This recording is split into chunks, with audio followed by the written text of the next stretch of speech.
Imagine this. They say that the sun is a cluster of stars. They say that potentially the sun is, the brightness of an explosion of a massive, massive star. Imagine bringing all these lights and all these stars together, the amplification of the business, if everybody has a vision and a light. Welcome to Unstoppable Podcast with Harry Sardinas, inspiring conversations with influential millionaires, investors, thought leaders, entrepreneurs who are making a massive difference with their innovative products and services, and sharing the challenges and wisdom of how they sold their first million. Because James, we want all the entrepreneurs out there to be wealthy, to be happy, and to be healthy.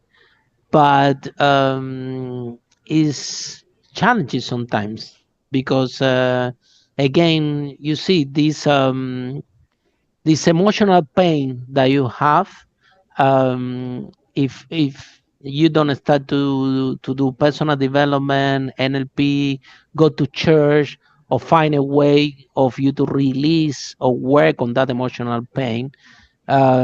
This can become a physical pain, and you can end up with a heart attack. You can end up overweight. You can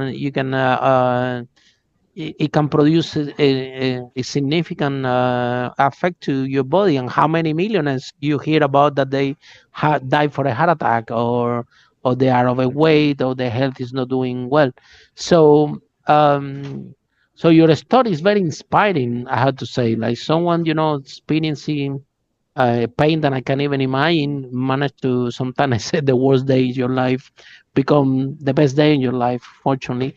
But you can turn the situation around. You can deal with this emotional pain and do something positive out there for others. I'm not sure your mom would be very proud to see what you're doing, what you can help accomplish, and the amount of people that you can help. Because don't get me wrong, if you want to help a lot of people, you have to become really wealthy. Otherwise, I tell somebody in my conference, somebody come to me once, I told me, Harry, I just want to help as most people as possible. I said, look, if you don't become really wealthy, you won't be able to help anybody. And Yeah. this is the truth. It doesn't matter that you have the purpose. In order to make change, you need resources. You need um, to fast create frameworks to create this positive impact.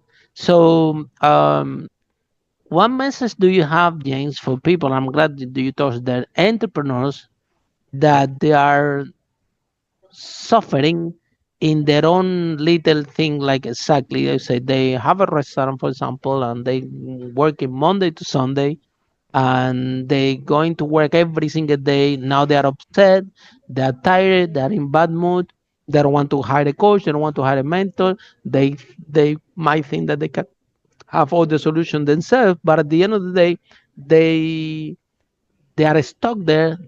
They maybe need someone with experience like you, like that. Then listen, this business in this form is not working.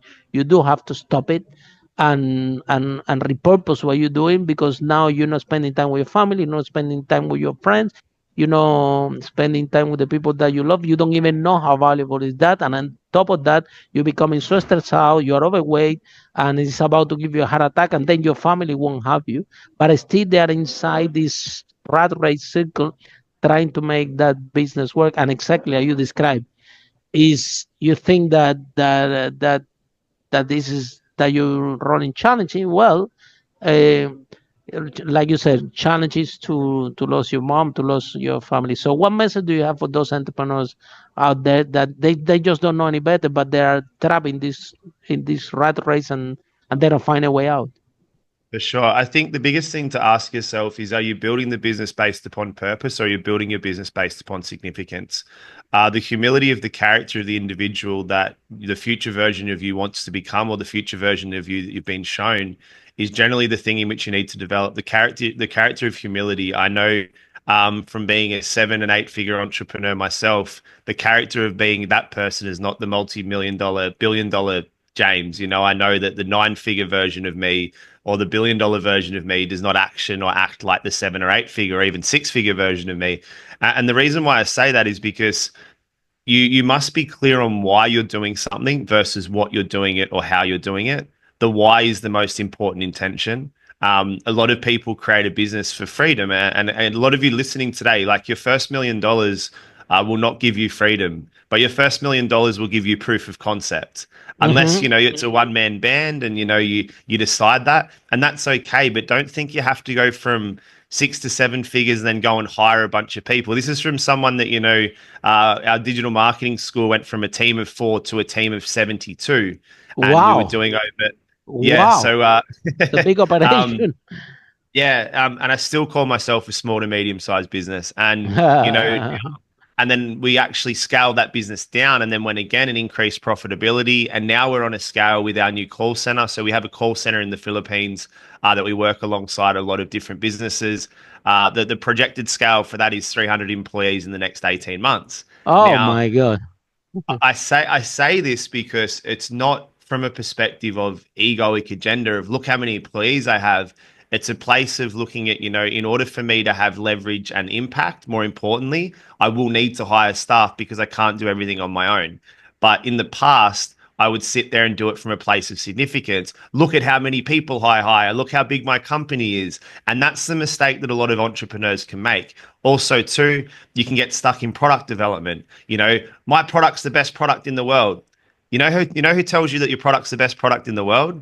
I'm The gonna drop a clients. bombshell, everyone. Your clients, your customers, Exactly. your Absolutely. customers. And the easiest way to see that is people buying. And I feel bad for anyone that thinks that one day you will break through doing the same thing. Einstein's theory of madness, doing the same thing over and over again, expecting a different result.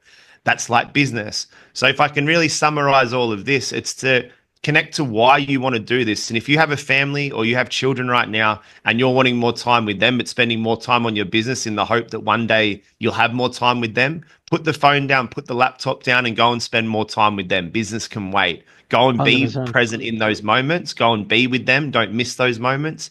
And guess what? They don't care if you have $1 million or $100. They still love you as their Absolutely. parent. Absolutely. And it's exactly that, James. It's in this uh, it's in this moment that as an entrepreneurs we want to realize what we're actually doing this. And don't get me wrong, yeah, we all of us entrepreneurs is part that come with our genes. We do have ego because we all think that we can do better. So it would be it won't be accurate to say that the entrepreneur don't have ego because this is part of our DNA. However, um, when you are running the business for this position that is all about you from a place of significance, you're making the whole business about you. This is when the suffering comes and it's hard and it's painful and it can destroy your marriage, can destroy your family, can destroy anything around you. It becomes really a really negative position to be. I remember when I started my own business, I was wearing all the hat and didn't trust anybody. It was a property business. We managed to sell over 5 million and I didn't trust anybody and I don't want to employ anyone. I said, what if I give a key to my employees and they steal a computer from my tenants? So I don't trust anybody. And from that space and I decide what I do in this business, nobody else. But I was exhausted. It was Yeah. after a couple of years, I'm so tired. I'm so caught in all these negative emotions. You see, the client want to pay you very little because you're starting, nobody trusts you.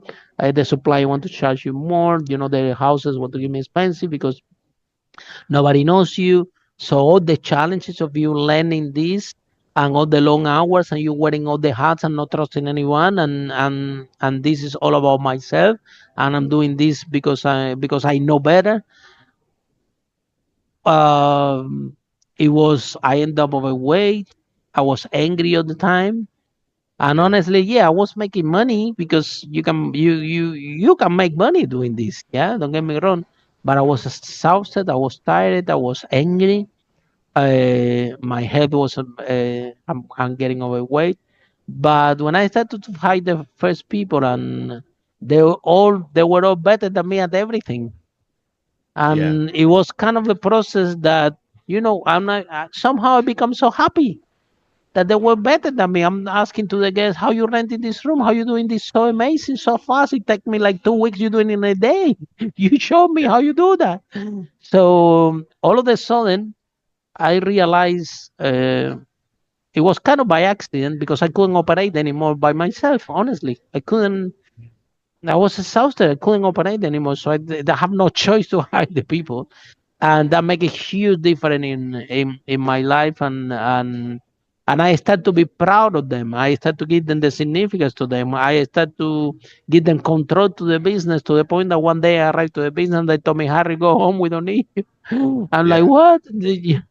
What do you mean? They say we can run this without you. In fact, you only coming here to talk to us because you have nothing to do and you don't let us produce. That was so that the that transition, James, um, when you are in your point of your life that you don't have to prove anything to anyone, all these weight get released, and then you can be a big impact for change. This is why we do this broadcast in the first place. I think that, if only one person is listening to this conversation and they are suffering, they are stuck, probably after we finish this broadcast, they will switch off the phone Yeah. and go and spend time with the family, and they will appreciate, what they need to be grateful for.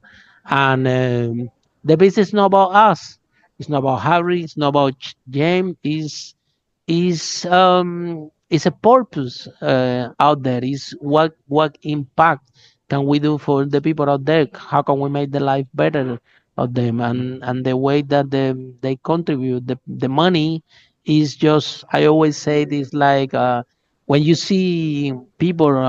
When I see people playing in music in the metro there in London, yeah, I always give them money. Why? Because I want the music to continue. I want to support that person. So it's the same thing. Your clients buying your product, that's supporting your vision, supporting your mission, supporting. They want you. They want you to keep playing that music. That's why they're buying your product. And so it's all about the clients, it's not about you. Yeah. It's all about how can you set them better. What can you be a service for them? And if you think that business is about you arriving in your big car to the office, in movies you see that Yeah. you see the big boss arriving with the big car to the Yeah. office. Everybody, hello, big boss, blah blah blah. You see this in the movies, and then people go in business and thinking that this is how business operate, and it's completely different dynamic. It's you are at service of everyone, of your clients, of your team. You have to be at service of all of them in order for you to create an impact on there. And but then, James, where do you learn all this? Because So they certainly they didn't teach you this in the school. I Uh, think so where? I think the important thing is to look at, again, I like to go to history and I like to go to tradition. Again, being a devout Christian, I go to the Bible and I reference God. And one thing I remember reading in the Bible was, Jesus was he took fishermen to become fisher of men. He changed and men from being fishermen to disciples. And one thing I look at with business and with leadership is that I'm not here to just cast a singular vision. What I'm here to do is be a vision caster. So allow people inside of my organization to cast a vision simultaneously alongside that of my own. I think a lot of the time we think that as the employer, as the owner, as the CEO, the boss, all those fancy titles we love to say ourselves, CEO and general manager and director and co-founder and blah blah blah, all that sort of stuff. I think we sometimes get lost in the sauce a little bit and get too much in our own ego.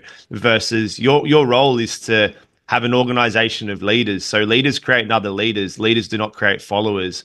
One thing I really reference is, how can I be a vision caster? How can I really know the vision of the people in which I'm bringing into my organization? We have people in our team that are day one and year seven. I've had some of my team for 7 years with me. Some of my guys are day one, and I've had the message from some of my team, and it was the most gratifying thing to hear this from nearly every single person. And it's not just because I'm the boss; they generally believe it. They have a time where they'll say for a mala, and like they'll be doing something and they'll say for a mala, and like someone we had a lady start about 2 weeks ago, and she said, I'm like, oh, just finish up. Like we have Slack, which is an operating system that we use. And I was like, hey, it's too late. She's in the Philippines. I'm like, it's too late. Why were you awake at midnight? She goes, I had to get this project done. I'm like, why were you doing that? Everyone else was asleep. She goes, for a mala, for a mala, for a mala. And I was like, Wow, really that to powerful. me realized the power of casting a vision. And I said to her, I'm like, hey, are you free tomorrow? And she thought she was in trouble. And I said, no, you're not in trouble. I said, like, can we just have a call? And I said, I just want to honor you so much in that moment. She's like, why are you taking the time to have a Zoom with me? And I said, I want to honor you and thank you for your commitment to Amala. And I said, what's your vision alongside what we do? And she's in our accounts team. And she goes, I really want to, have my own accounting business. And I said, well, why don't I do this? I said, I'll buy you the website. If you'd like, you can fly under the Amala umbrella. You can use our systems, our website developers, our team. And I said, why don't we make a branch called Amala Bookkeeping? And she goes, you would do that for Wow, me? And then I literally created a wow, business, one of my team inside of our business. And last week we onboarded 5 new clients for her. And she basically broke down wow, in tears. So, wow. but I look at business like that as an opportunity. And I know that customer loyalty is one thing, to have really loyal customers and a loyal fan base. But as a boss, as an employer, I hate the word boss. Like when my team calls me boss, I'm like, stop calling me boss. I'm like, how can Mm, I have a loyal team, but not for them to be like, you're the boss, like you said, driving up in the big car and look at how great James is. But how can they know that I have the respect for them and they have the respect for me, but also we have each other's back? And that's, I think, a thing a lot of the time. I see time and time again, entrepreneurs make the mistake. They cast only their vision. They only mm, see it through their lens. But just imagine this. Imagine this. They say that the sun is a cluster of stars. They say that potentially the sun is, the brightness of an explosion of a massive, massive star. Imagine bringing all these lights and all these stars together, the amplification of the business, if everybody has a vision and a light mm. versus just a singular lamp, which is your vision. Brick collective, all of these together. Imagine what that's going to do for your company. So if you're listening to this, be a vision caster. I want to encourage you to drop the title of visionary because visionary is singular. Don't be a visionary.